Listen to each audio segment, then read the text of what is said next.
योग और ध्यान से असाध्य रोगों का उपचार संभव। डॉक्टर संदीप सरावगी। झांसी संघर्ष सेवा समिति के तत्वाधान में 1 दिवसीय योग शिविर का आयोजन किया गया। इस आयोजन हेतु पतंजलि योगपीठ हरिद्वार से योग गुरु संजय जोगी संघर्ष सेवा समिति कार्यालय पहुंचे, जहां उपस्थित लोगों को गुरु संजय योगी ने योग और प्राणायाम के महत्व को समझाया और कई योग भी करवाए। उन्होंने बताया, हमारे शरीर की बीमारियों का मुख्य कारण पेट से संबंधित समस्याएं हैं। हमें पेट की समस्याओं के लिए प्राणायाम, कपालभाति जैसे योगों को अपनी दैनिक दिनचर्या में सम्मिलित करना होगा। मन को एकाग्रचित करने हेतु ध्यान करने की बहुत अधिक आवश्यकता है। ध्यान करने से मन शांत रहता है और उसकी वैचारिक क्षमता भी बढ़ती है। हमारे विचारों से ही शरीर में हार्मोन उत्पन्न होते हैं। बुरे हार्मोन्स हमारी बीमारियों का कारण बनते हैं और अच्छे हार्मोन्स हमारे जीवन को सुखद बनाते हैं। हमें अपनी संतानों को भी बाल्यकाल से ही संस्कारित करना चाहिए, जिससे वह भविष्य में एक अच्छे इंसान बन सके। इस अवसर पर संघर्ष सेवा समिति के संस्थापक डॉक्टर संदीप सरावगी ने कहा, योग और ध्यान से कई बड़ी बीमारियों का उपचार संभव है। हमें अपने शरीर को रोग मुक्त रखना है तो हमें प्रतिदिन योग और ध्यान करना चाहिए, लेकिन हम इन चीजों को दरकिनार कर अंग्रेजी दवाइयों पर ज्यादा भरोसा करते हैं, जो आगे चलकर हमारे लिए नुकसानदायक साबित होती है। इस अवसर पर बसंत गुप्ता, राजू सिंह, ललित रायकवार, पूजा रायकवार, नीलू रायकवार, नीलम रायकवार, महेंद्र रायकवार, राकेश अहिरवार, सुशांत गेरा, विवेक वर्मा, मीना मसीह, हाजरा रब, कौशल जहां, नीता महौर एवं अन्य लोग उपस्थित रहे। झांसी खबर 24 न्यूज चैनल से आर.के. सेन की रिपोर्ट।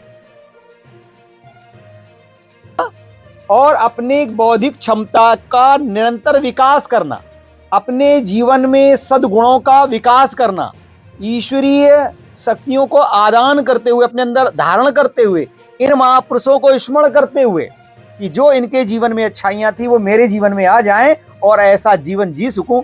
इसीलिए हम सभी महापुरुषों का दर्शन करते हैं, मंदिरों में इसलिए जाते हैं।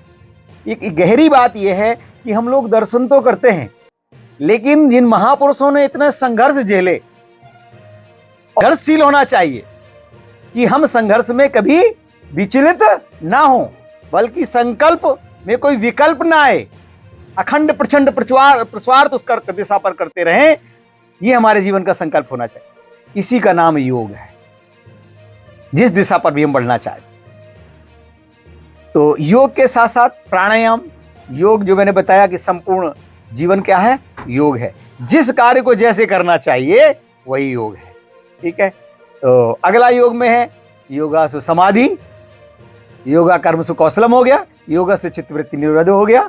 चित्त की वृत्तियों का निरोध करना। वृत्तियां कौन सी? पहले अशुभ वृत्तियों को हटाना है। क्या करना? अशुभ, अज्ञानपूर्ण, अविवेकपूर्ण, अश्रद्धापूर्ण जो वृत्तियां हैं, वृत्ति माने विचार, उनको अपने यहां से हटाना ही पहला तो योग यहां से शुरू होता है।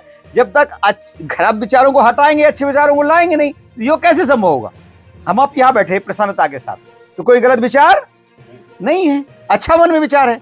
ऐसे ही हर समय कैसे अच्छे विचारों के साथ एकाकार बने रहें, पॉजिटिव दिशा में सोचे, इसका नाम योग है। तो यहां से हमको समझना है योग क्या है। फिर शारीरिक के लिए अलग योग है, मैंने बताया संसार के प्रत्येक कार्य योग हैं, और शरीर को स्वस्थ रखना भी योग है। उसके लिए योग में प्राणायाम, परम पूज्य स्वामी जी महाराज ने ज्यादा इस दुनिया को बताया। योग को तो संपूर्ण जीवन पद्धति में खाना पीना, उठना चलना फिरना, उठना बैठना, साथ बात करना, क्या नहीं करना, कब करना,